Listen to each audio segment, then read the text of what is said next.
आज देखिए एक परम सौभाग्य हम सभी को देखने को मिल रहा है। एक नन्हा सा बालक जो जिसके 8 वर्ष पूर्व हो गए हैं, ऐसे पंडित आलोक जी शास्त्री बड़ा मलहरा का ये नन्ना मुन्ना बच्चा पूज्य गुरुदेव के आशीर्वाद से, हाथ से मंगल आशीर्वाद से आज जैन बनने की जो प्रक्रिया जैन आगम में होती है, आज देखना है हम सभी को कि पूज्य गुरुदेव के हाथों से इस बच्चे के ऊपर संस्कार हो रहे हैं। आज ये पहली बार प्रथम जिनेंद्र भगवान का अभिषेक करेगा। पूज्य गुरुदेव के महा मांगलिक आहारचर्या में आहार दान देने का इस बच्चे को सौभाग्य प्राप्त होगा।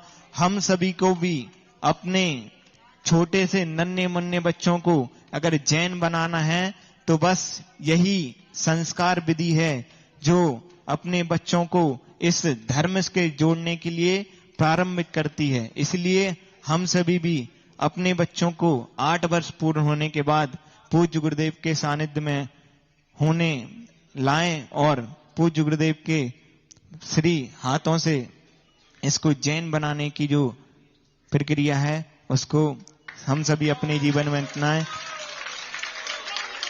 जय बोलिए जगत पूज्य निर्यापक श्रवण मुनि पुंगव गुरुदेव सुधा सागर जी महाराज की। जय बोलो भक्तों के भगवान की। सभी लोग महिलाएं पीछे कैमरों से पीछे खिसक के बैठे, पुरुष वर्ग उस साइड बैठे। ये सामने से ये जो आप लोग यहां बैठे हो कैमरे से पीछे से आप लोग बैठे हैं, और क्या सभी लोग पीछे बैठे हैं, पुरुष वर्ग उस साइड बैठे। और ऐसा परम सौभाग्य हम सभी को प्राप्त होने जा रहा है इस तीर्थोदय तीर्थ क्षेत्र गोलाकोट की इस समस्त मुनि संघ की।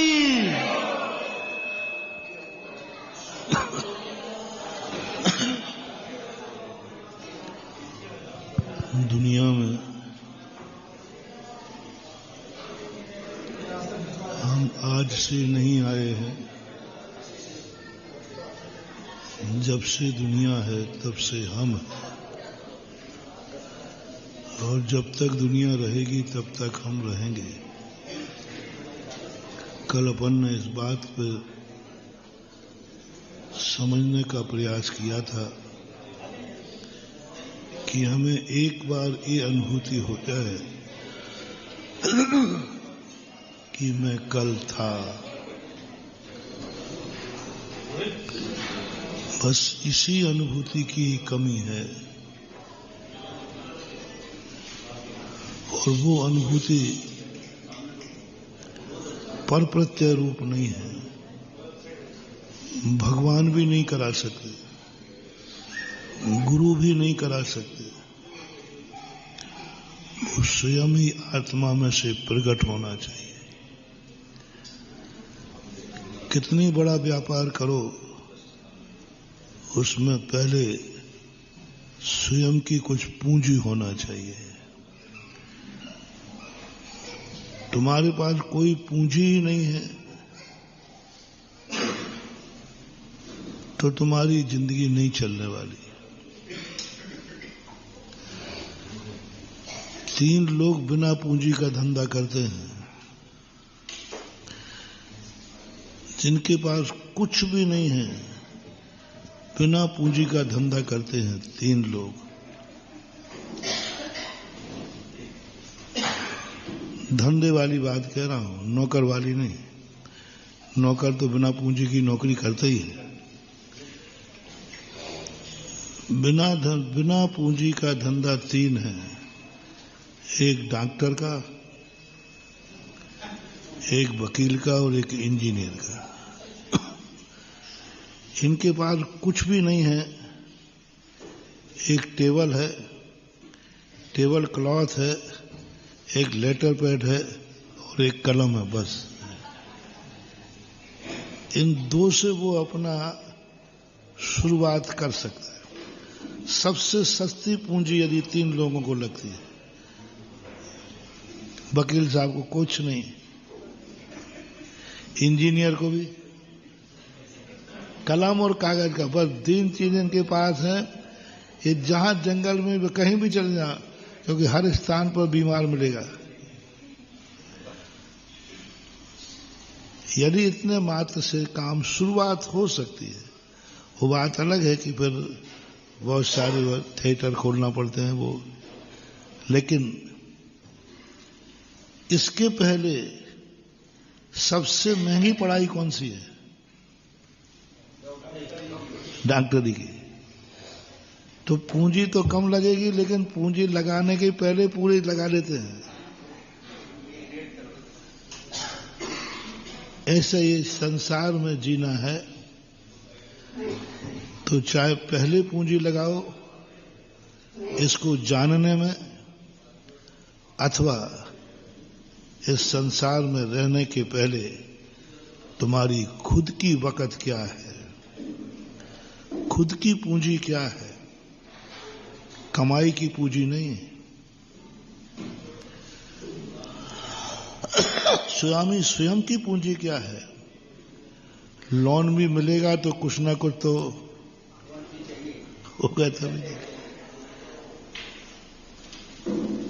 इस संसार में स्वयं की पूंजी क्या है? गुरु महाराज के पास जाओगे तो सब कुछ दे सकते हैं, यही पूछेंगे तुम्हारी स्वयं की पूंजी क्या है, तुम कहां तक पहुंचे हो, तुम अपने आप को कितना जानते हो, जो जानते हो उसमें आपने कितने नंबर पाए हैं। बाद में पढ़ाई करूंगा मैं। आजकल स्कूलों में जब एडमिशन जाओ तो उसके पहले ही कुछ टेस्ट लेते हैं, कुछ प्रश्न पूछते हैं जनरल नॉलेज का। थोड़ा बहुत भी जनरल नॉलेज है कि नहीं, इतना ही पूछ लिया कि तुम्हारे पिताजी का नाम क्या है, तो वो बता नहीं पाया तो एडमिशन अच्छे कॉलेज वाले नहीं करेंगे। बता पाया तो कह दिया फलाने चंद है, बोले ये बालक उद्दंड है, और बता दिया कि तुम्हारे पिताजी का नाम क्या है, बोले श्रीमान जी फलाने चंद है, एडमिशन हो जाएगा। कम से कम शुरू से इतना तो सीख के आया कि पिताजी के साथ श्रीमान लगाना है। ये गुरु नहीं सिखाएंगे, ये स्कूल इसके लिए नहीं है। ये स्कूल में जाने के पहले तुम्हें कुल से संस्कार मिलना चाहिए। जैनाचार्यों ने एक धर्माचार और एक कुलाचार कहा। कुलाचार धर्माचार्यों से नहीं, मंदिर से नहीं, गुरु से नहीं, शास्त्रों से नहीं, कुलाचार। कुलाचार जिसमें कुलाचार में फैल है वो धर्माचार